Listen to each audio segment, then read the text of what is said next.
gonna be great, Charlie. I love drinking lean. I love lean, Charlie. I love lean.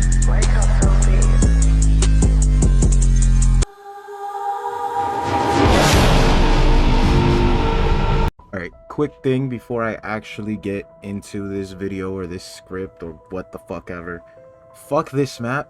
I played for like, I don't know, 3 hours. I know 3 hours isn't a long time in terms of playing zombies, but when you're going down on round 7 to 10 and you can't get a decent fucking run in, I guarantee you'll fucking hate this map along with me. Fuck this map to the fullest extent. I couldn't stand it. I don't know what was happening. I finally got a good run in after going to fucking sleep.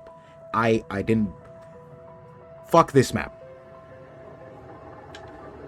After Kino der Toten pulled back the curtains on Zombies Golden Age, players expected the next map to raise the stakes, to build on the familiar formula. But Treyarch did something unexpected. Instead of haunted theaters or Nazi research labs, they dropped us in the most secure building in America, the Pentagon. 5 was unlike anything zombies had seen before. Bold, bizarre, chaotic, and unforgettable.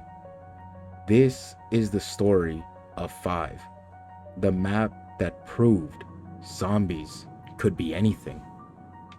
Released in November 2010 with the launch of Call of Duty Black Ops alongside Kino der Toten. It was the same part of the base game. While Kino was marketed as the primary zombies map, 5 was unlocked after completing the campaign, much like Nacht der Untoten in World at War. But instead of familiar faces like Dempsey, Nikolai, Takeo, and Richtofen, players took control of a completely new cast of characters. John F. Kennedy, Richard Nixon, Robert McNamara, and Fidel Castro. Yes, I promise you heard me correctly. One of the strangest, most surreal moments in zombies history was playing as world leaders trapped in the Pentagon fighting off waves of the undead. The setting of 5 was immediately striking. Unlike the gothic horror of Kino, the Pentagon was sterile, modern, and clinical. The map started in the top floor conference room, where the 4 leaders had just finished debating Cold War politics. Suddenly, alarms blared, windows shattered, and the undead broke in. From there, players descended floor by floor through the labyrinth of the Pentagon. Offices, labs, weapon testing chambers, and war rooms. It wasn't just atmospheric, it was surreal. Seeing zombies pouring into the most secure building in America turned familiar spaces into nightmares. The flicker of fluorescent lights, the cold steel walls, the echoes of footsteps in tight hallways. It created a claustrophobic horror unlike any zombies map before it. 5 was notoriously difficult. Unlike Kino's open loops, the Pentagon was tight, narrow, and punishing. Hallways twisted and turned, rooms felt cramped, and escape routes were limited. This made survival tense. Training zombies, the strategy players had relied on in Der Riese and Kino, was far harder here. Instead, players had to master camping spots, communication, and smart use of traps and teleporters. The war room, the massive open level with the DEFCON switches, was the heart of the map. It gave some breathing room and became a common survival area, but it was also chaotic.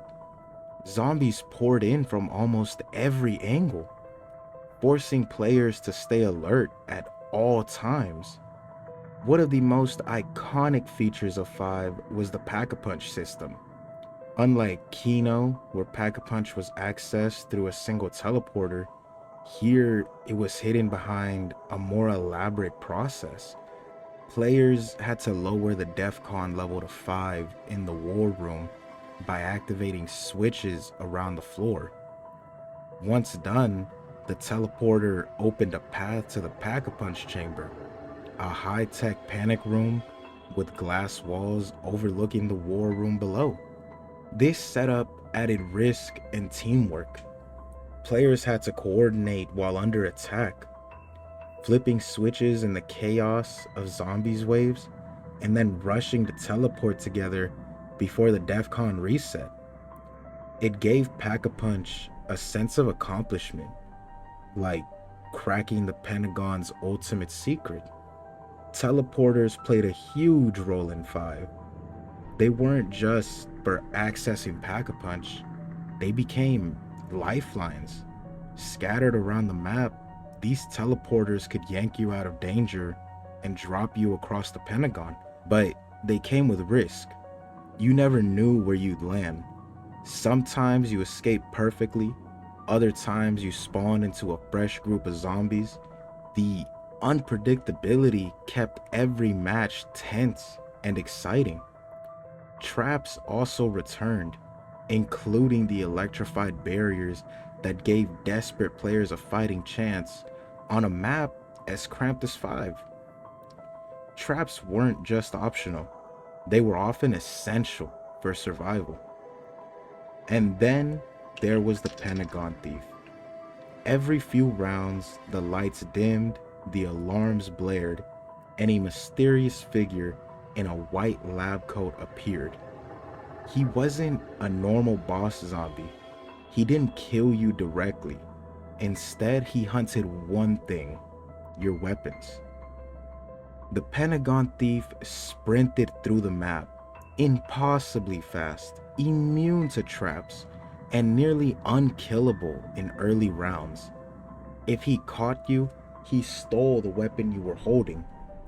Suddenly, your ray gun, your Pack-a-Punch masterpiece, gone. The thief changed how players approached the game. When alarms sounded, panic set in.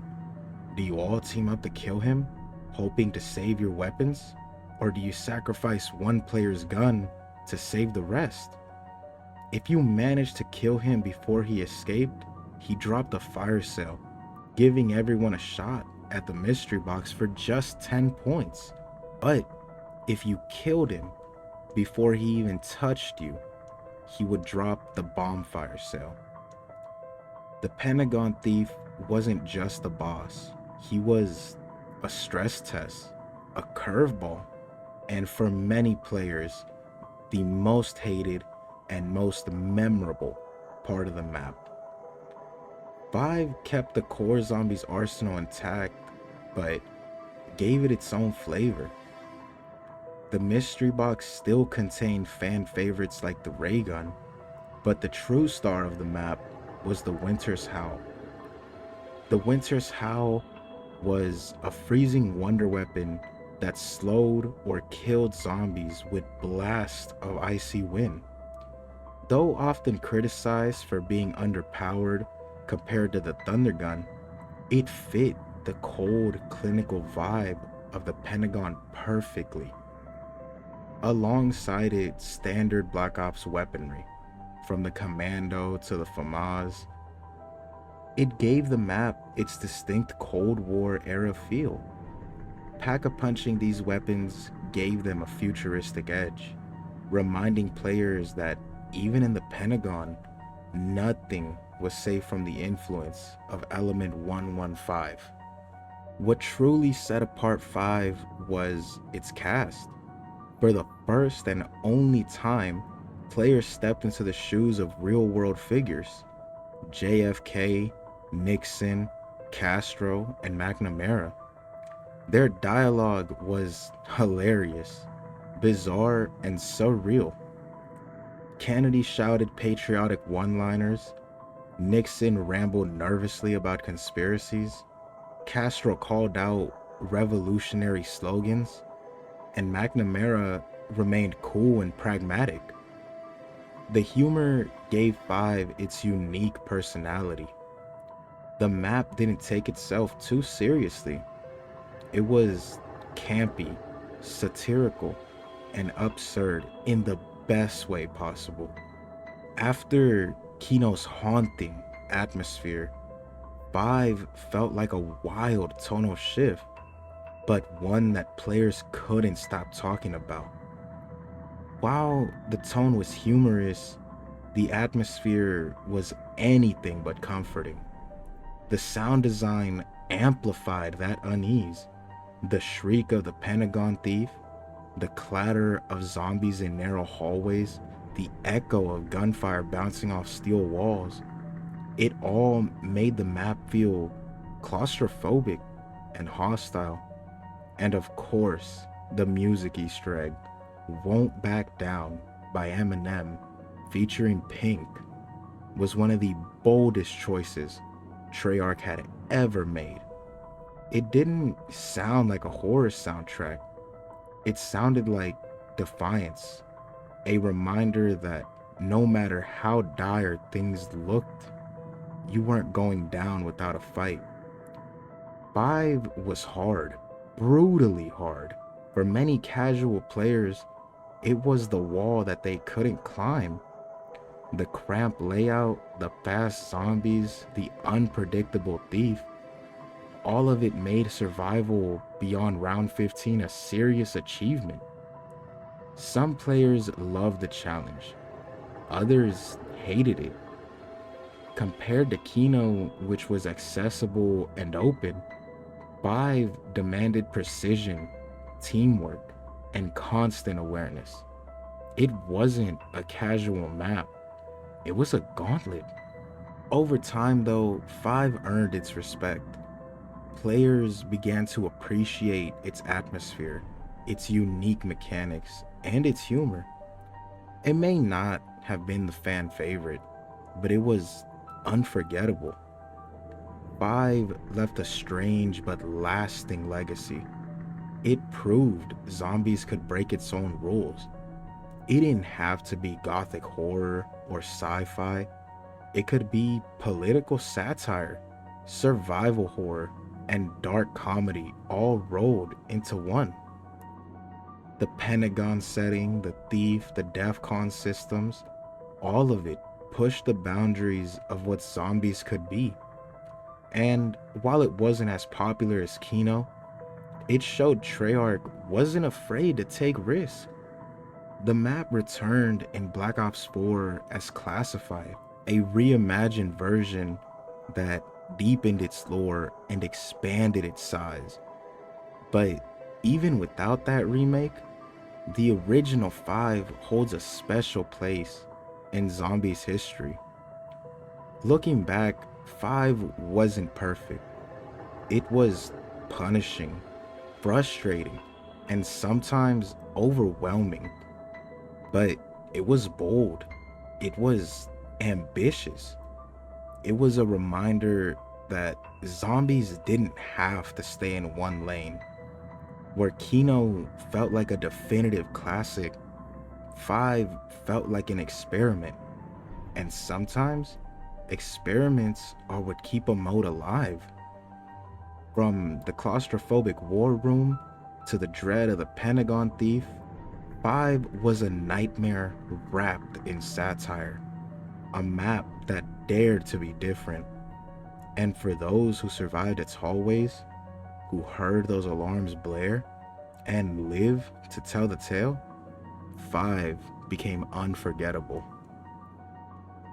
I hope you guys, you know what, fuck that. I hope you guys enjoy this video. I really hated making this one. I have some kind of love for the map. It's not terrible. Maybe I'm just terrible. Fuck this map. I'm not going to end this video on a good note. I'll see you in the Ascension video.